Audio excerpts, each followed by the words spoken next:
Today we're at St Ishmaels Church in Ferryside, Carmarthenshire.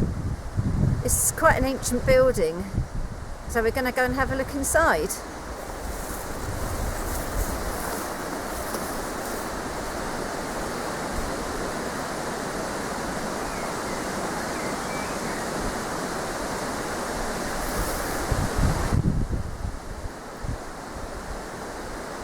But here's the church door. You've got to keep it shut to stop the birds going in. And if you look up, there's a bird nest up there. And they've helpfully put a tray to catch the poo. So the church is 13th century.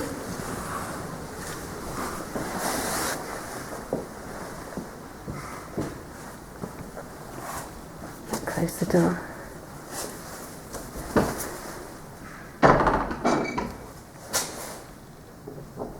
It's cold.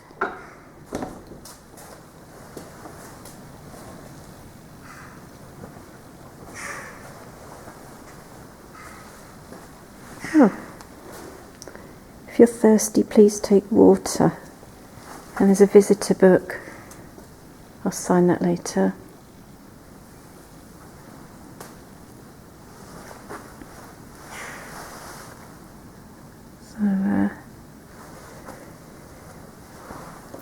I'm going to just read this book.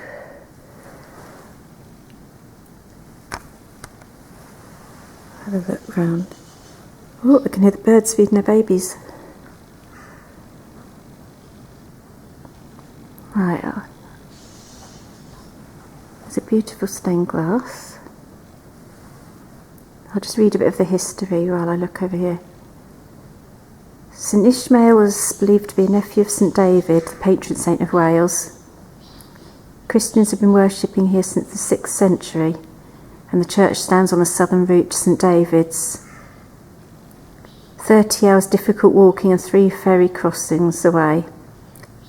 2 pilgrimage St David's equals 1 to Rome, so treacherous was the journey. It's 140 feet away from the high tide on the beach below Carmarthen Bay. And to the southwest, buried in sand, is what might have been the original settlement served by the church.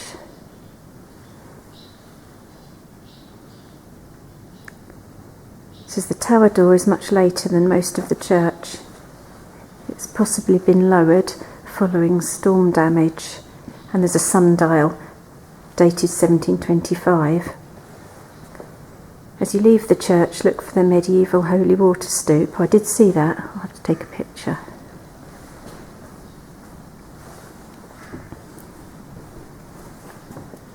That's lovely.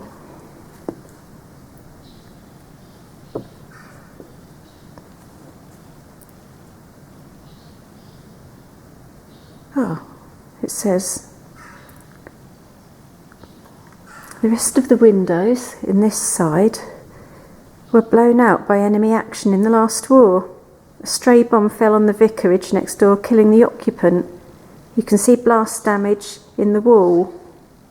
We'll have to look for that. You would think of a bomb being dropped here, because it's right out. There's an interesting tapestry somewhere. It's hard to work out which bit. Is this the pauper's chapel? It says there's a pauper's chapel where the parish poor would have sat for the service. And an interesting wall tapestry. I think it might be this.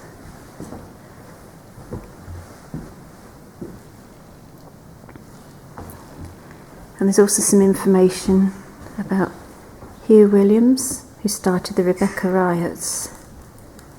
For those of you who don't know, the Rebecca riots was a protest movement against the heavy tolls that had to be paid at the toll houses to use the roads, and most of the money went to the rich people. And Rebecca and her daughters were the protesters, and they were a bunch of men that dressed up as women, and they set fire to the toll gates and generally caused issues to try and stop of the huge payments. It's very dark in here.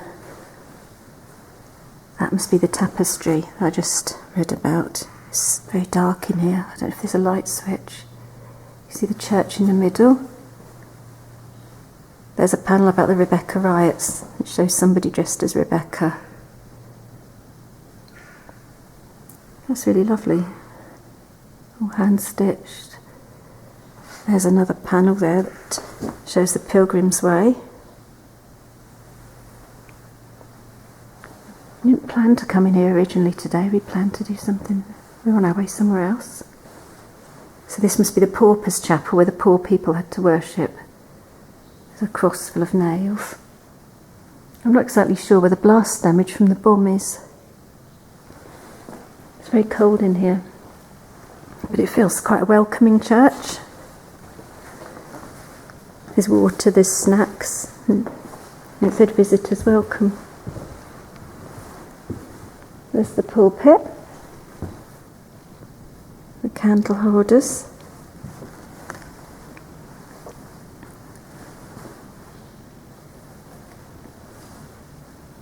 Head towards the main altar, and you're in a 13th century nave and chancel. Behind the altar, I have to stop to read this, is an unusual form of sedilia, I don't know if that's how you say it, for visiting clergy to sit on during services. Westminster Abbey has a larger one. This indicates the former importance of the church building.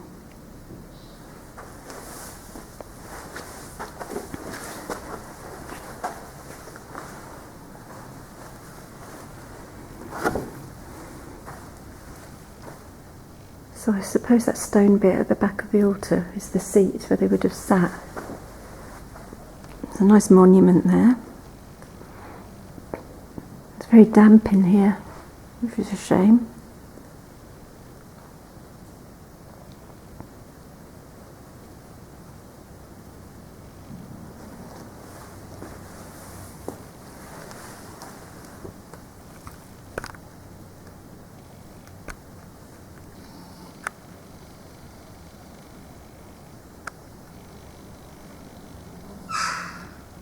And jackdaws.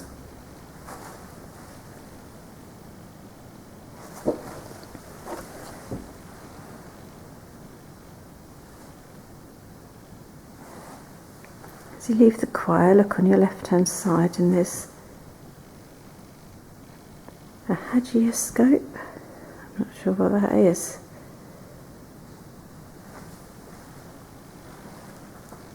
And there's a fireplace now in the vestry, which kept the local family warm, which was the Mansells, who were a local gentry family. The poor people just had to be cold.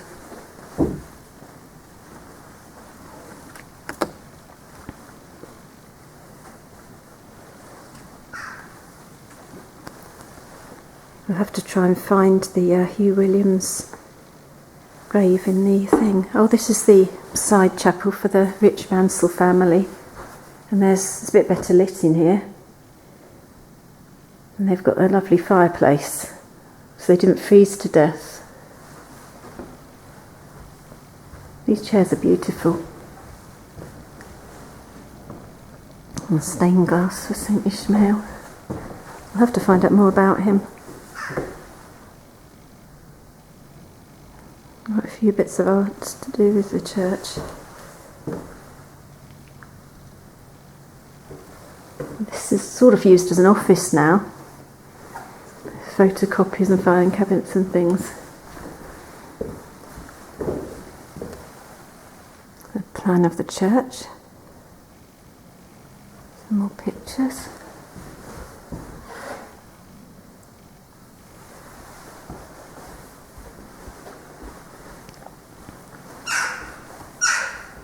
Oh, and there's a little alleyway. Sounds like birds in here, but I'm sure it isn't. Oh, they've got service sheets. Look, there's one for pets. That's really nice.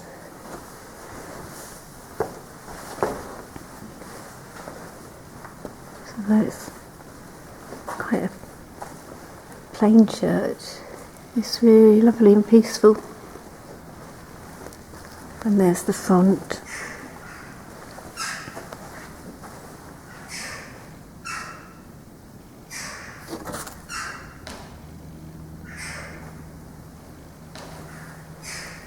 It's got a nice cover on it.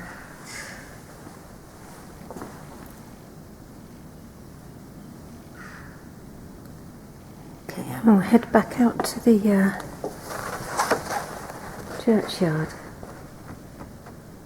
So now outside the church, it's a bit windy. You can see across the bay there. That looks towards Llanstefan and Larne. It's the most amazing situation for the church. There's the beautiful old tower. I just saw the swallow go in to its nest. There's a monument on the wall. These are really, really old tombs. Luckily, they've not long cut the grass. It says they leave a lot of it long so that it's a place for insects to come. An old brick tomb. That's mind your own business growing out of it, that plant. I was hoping to get an information book in the church, but there wasn't one. There's the chimney going up from that fireplace we saw on the inside to keep the rich family warm. I'm not actually sure where the grave is of the man who started the Rebecca riots. These are so old. I think it's about to rain. I'm not going to read them all out because we just haven't got time, and I think the weather might be against us. Oh, she's called Lettuce. I always liked that name. If my tortoise had been a girl, he would have been called Lettuce. I do know someone with a boy tortoise called that, but I'm sure it's spelled like the vegetable and not the lady's name. You can see most of these are mid to late 1800s.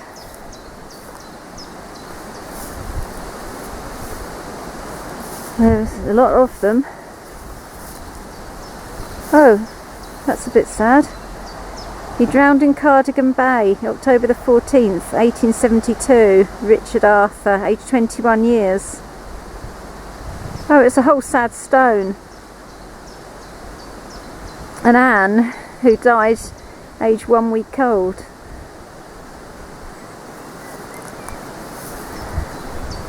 They're lovely stones. There's one at the end like a scroll. If I turn round, there's a whole lot of them going right up the bank. And I can see some railings for an old enclosure over there. We haven't got the time to do all of them today, but I suppose we could always come back. I can feel the rain coming in. We should go and have lunch, and we're planning to do a walk. We just stopped here as we passed because the sign said the church was open today. I've been past before years ago, but it wasn't open. You can't beat those views. So the beach below here is where there's supposed to be the lost village. I don't know if there's a path down. It says at low tide you can see the remains of it. I wonder if we'll be able to see that.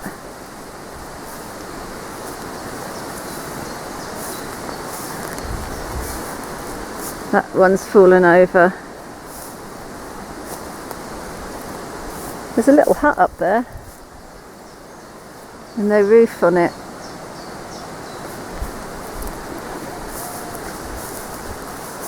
A few have fallen down. It is quite a steep hill. Oh, there's new ones in here. I don't really like to film the names on the new ones because I think they deserve privacy. I'll just pan round. people are still using the church for services on a Sunday, which is nice considering how far out it is. We'll work our way back down. The sun's shining over there. Now that house over there, which I'll zoom in a little bit, that I think is the beach where you go up the little lane by the house to St Anthony's Holy Well, where I visited before.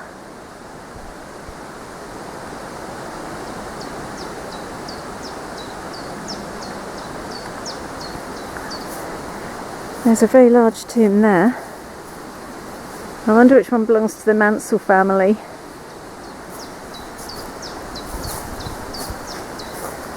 They owned 2 mansions in the village. Hopefully we're going to see the remains of one of them on our walk later, if it doesn't pour down with rain.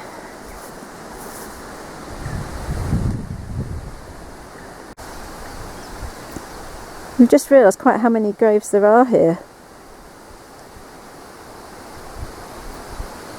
This one was a butcher from Ferryside. He died at age 50 in 1890. And get another view of the estuary. I'm going to go around this side just to see if we can see the bomb damage on the wall. Here comes Colin. This part has been left long, which was what they did explain, that they left it long for wildlife. Don't fall down there. There's a drainage gully there, full of water. I'm going to try and cross it without, I think there's like a little stone to step across, and a very creaky tree. I can't see bomb damage. Can you see bomb damage? Edge of the window, over the middle window. Edge of the middle window. Well, there is something there, yeah. So that must have been, they were the windows that were blown out. There's a hole there in the frame. Let me zoom in. There we are. The house that was blown up then. I'm going to show you quickly some more of the graves. There's a lovely tree there. As you can see, they stretch a really long way right up this bank where the grass has been left long for nature. We don't know where the vicarage is. Colin thinks there might be some rubble up here behind this tree. You can't really get up there.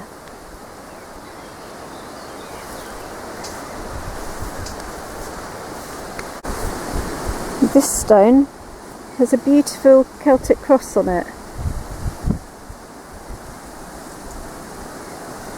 And the neighbouring one has an anchor. So it must have been somebody to do with the sea. I'll not step on them. John Anthony, Mariners Hotel, Ferryside. Oh, late of the Royal Navy, who died at age 60 years.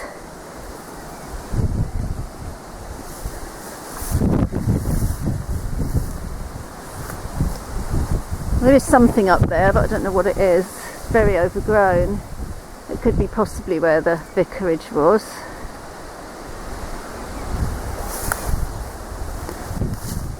There's lots of these crosses. I don't know which is the front of them.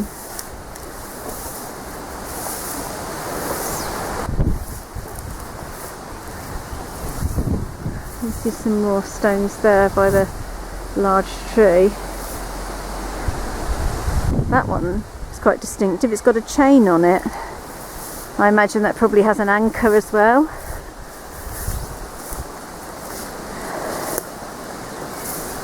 I didn't realise there were so many. It goes a long way. Oh, that's nice.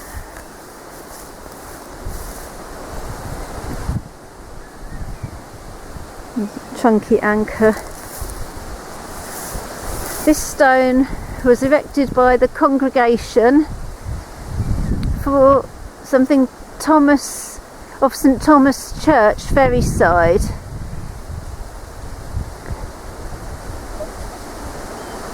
And something, his many friends.